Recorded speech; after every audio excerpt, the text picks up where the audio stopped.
পৃথিবী বড় স্বার্থপর, দুনিয়া বড় স্বার্থপর। দুনিয়া কাউরে জায়গা দেয় না, দুনিয়া কাউরে জায়গা দেয় না। এত মজবুত পাইলিং করে যেই বিল্ডিং বানাইলাম, দুনিয়া তারে থাকতে দেয় না। যা বেটা যা, যা তুই লাথি দিয়া বাড়ি করে যা, কবরে যা, কবরে যা। দুনিয়া কাউরে থাকতে দেয় না।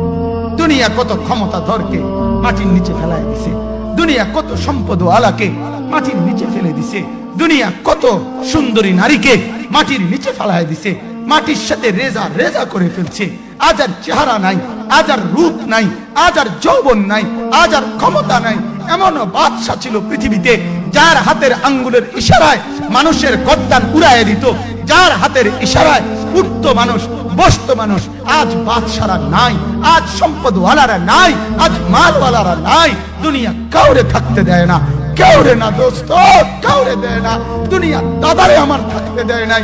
আমার দাদারে আমি দেখছি, আজ আমার দাদা নাই। আমার নানারে আমি দেখছি, আমার নানা নাই। আমার দাদিরে আমি দেখছি, আমার দাদি নাই।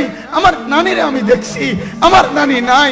আমার বাবারে আমি দেখছি, 14 লক্ষ টাকা বাবার পেনশনের আমি সব ডাক্তারের পিছনে খরচ করে ফেলছি, বাড়ির ফসলের জমি বিক্রি করে ফেলছি। আমার বাপ যেন না মরে বারবার বারে হসপিটালে নিছি, কিন্তু দুনিয়া আমার বাপকে থাকতে দেয় নাই। আমার বাপ কবরে চলে গেছে। দুনিয়া কাউরে থাকতে দেয় না, কাউরে না, কাউরে না, কাউরে না, কাউরে না। আমার বাপ দুনিয়া কাউরে থাকতে দেয় না। তুমি থাকবা না, তুমি থাকবা না। দুনিয়ার ধোকায় পড়ো না বাপ, দুনিয়ার ধোকায় পড়ো না। মাকে বুঝান, আজ মারা বেসামাল হয়ে গেছে, আজ বোনেরা বেসামাল হয়ে গেছে, বেপরদার উৎসব তুলে দিছে। এটা যেন আল্লাহর সাথে যুদ্ধ করছে। আল্লাহ করোনা না, তুমি আরো কিছু দাও, আমরা বেপরদিকে ছাড়বো না।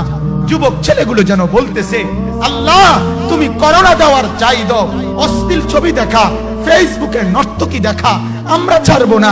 দেখি তুমি কি করতে পারো, তুমি যা করার করো।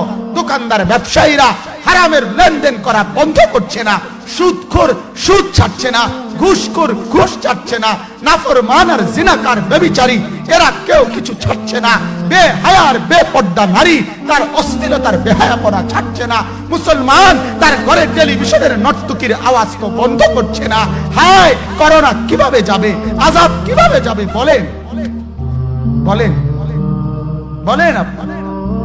আমার বাপ ফেরাউনের উপরে তো আযাব এতদিন ছিল না, নমরুদের উপরে আযাব এতদিন ছিল না, সাদ্দাদের উপরে আযাব এতদিন ছিল না, কারুনের উপরে আযাব এতদিন ছিল না, লূত আলাইহিস সালামের কওমের উপরে আযাব এতদিন ছিল না, হুদ আলাইহিস সালামের কওমের উপরে আযাব এতদিন ছিল না, নূহ আলাইহিস সালামের কওমের উপরে এতদিন আযাব ছিল না।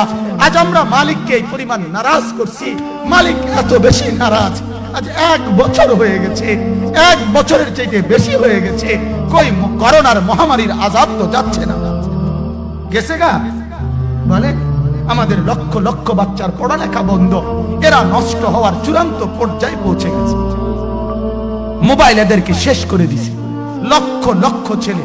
গতকালকে এক মা আমার আত্মীয় ফোন দিয়া বলতেছে, সকাল 10টায় বাচ্চাটা ঘর থেকে মোবাইল লইয়া বাইর হইছে, রাতের 10টায় মা তারে ফোন দিয়া বলছে, বাপ ঘরে আসতি না, ভাত খাইতি না।